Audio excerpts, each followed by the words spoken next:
Product market fit. This idea is heralded among the startup community, often touted as the singular key to success in a startup. This concept, we use the term product market fit. Product market fit. Product market fit. Product market fit. But what if I told you that the common advice around product market fit is wrong?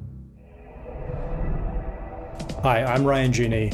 I've started 5 technology companies, 2 are worth more than $250 million, and I sold one to Google. I've invested in and advised hundreds of others, and now I'm bringing my lessons to YouTube to help entrepreneurs like you bring your greatest gifts to the world. In this video, I want to tell you a secret about startups and give you a framework that will change the way you see companies and the landscapes they exist in forever. Let's begin. Essentially, product market fit is only one part of a 4-piece puzzle, and the greatest entrepreneurs understand that if you get all 4 of these elements in place, growth comes like magic. So what are they?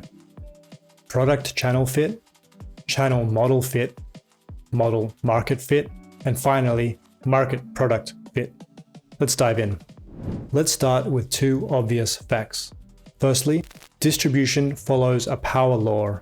In most high-growth companies, a single channel will account for over 70% of their customers. And secondly, you can build and change your product, but you can't change how a channel works.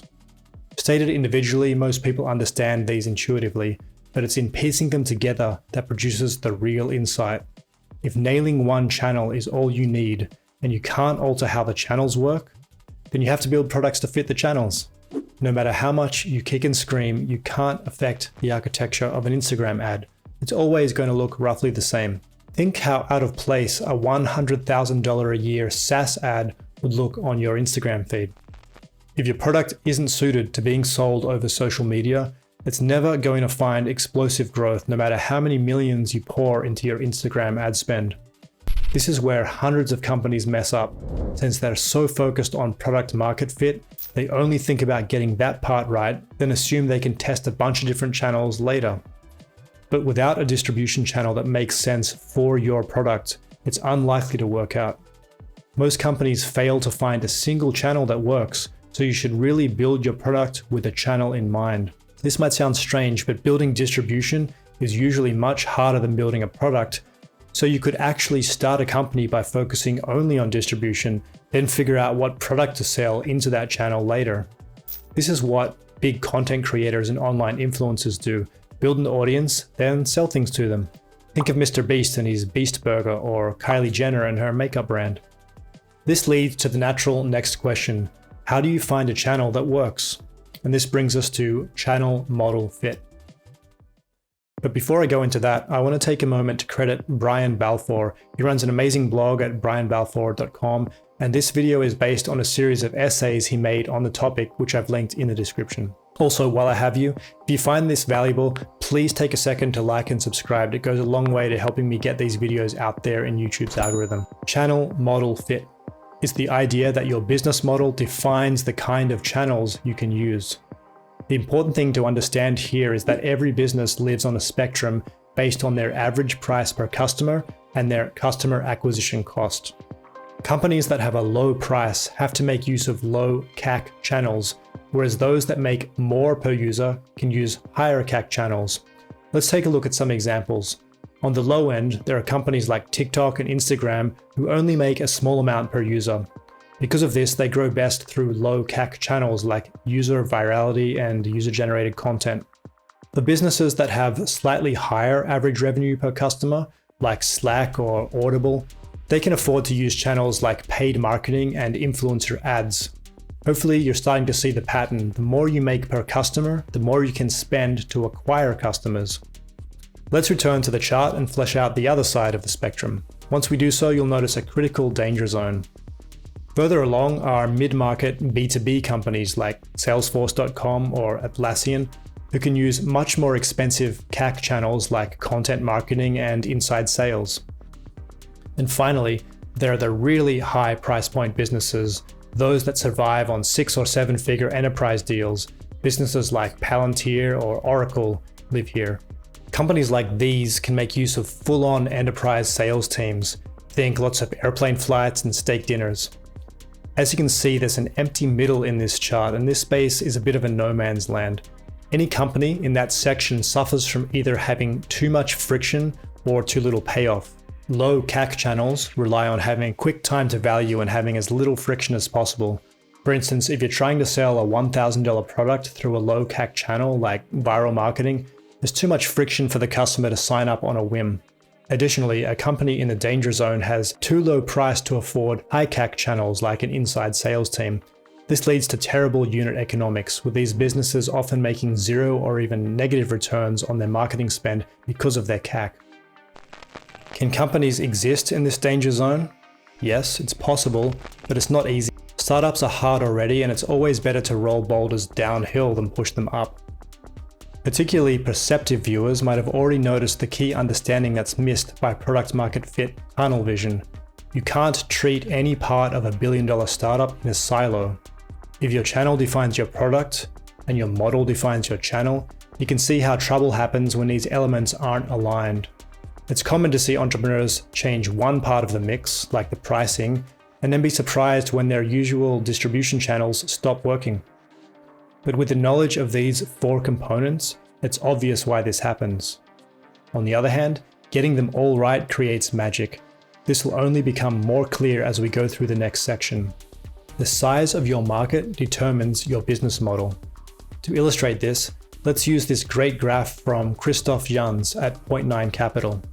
Here, we can see the price on the y-axis, and on the x-axis is the number of customers you would need to reach $100 million in revenue. If the average price per customer is $100,000, you would only need 1,000 customers. But if it's $10, you'll need 10 million. And if your price multiplied by the number of customers in your market doesn't add up to at least $100 million, you probably aren't building a venture scale business. But if they do, congratulations, you have model market fit, and make sure to DM me about it on Twitter. In light of the previous sections, we can see why knowing this is important. Is your market small? Then you're going to have to shoot for a higher price point, which means your distribution channels will change, etc. Finally, let's talk about the meat and bones of a successful company, the esteemed product market fit. You've heard this before, I've heard this before.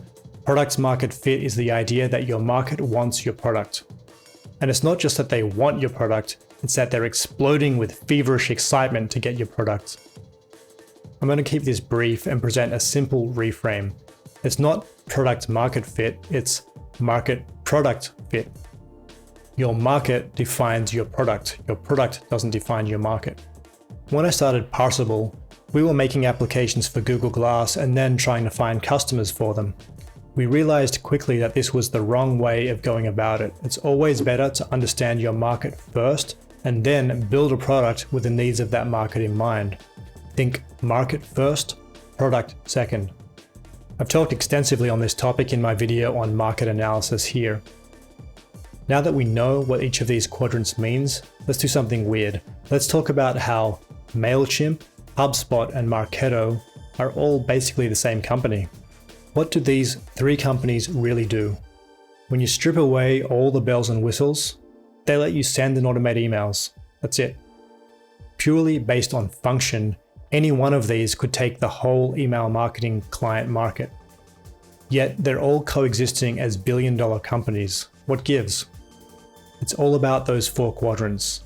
Every one of these companies understands how their channel, model, market, and product fit together. And so they've been able to differentiate themselves and find amazing success. Take MailChimp, for example. Their market is small businesses, so their product is simple, quick, and accessible. Market product fit. And since their product is easy to use, they can monetize through a viral freemium model with their free version as their primary acquisition channel. Product channel fit. And because they have a modest average revenue per customer and low friction, they can use cheaper CAC channels like paid marketing and virality. Channel model fit. And although they have a lower average revenue per customer, there are millions of small business customers that they can service. Model market fit. Let's compare this to HubSpot. HubSpot's market is mid-market companies, so they've built a Swiss Army knife of a product with more complex features than MailChimp to serve that market. And since they require more setup, they naturally suit inside sales. And with their higher average revenue per customer, they can spend more on pricier CAC channels like content marketing, And also, because there are hundreds of thousands of mid-market customers, they have enough of a market to reach over $100 million a year. You get the idea. Once you see this pattern, you can't unsee it. You can do this with basically every SaaS product category you can think of. It's a permanent upgrade to the way you view and evaluate businesses. Let's recap 3 essential takeaways from this video. 1. Venture scale businesses are like a symphony. When parts are in tune, they can grow lightning fast, even if other similar companies exist. Number 2. Products aren't just made to fit markets, they're made to fit models, channels, and markets. And 3. These fits have to be adjusted constantly.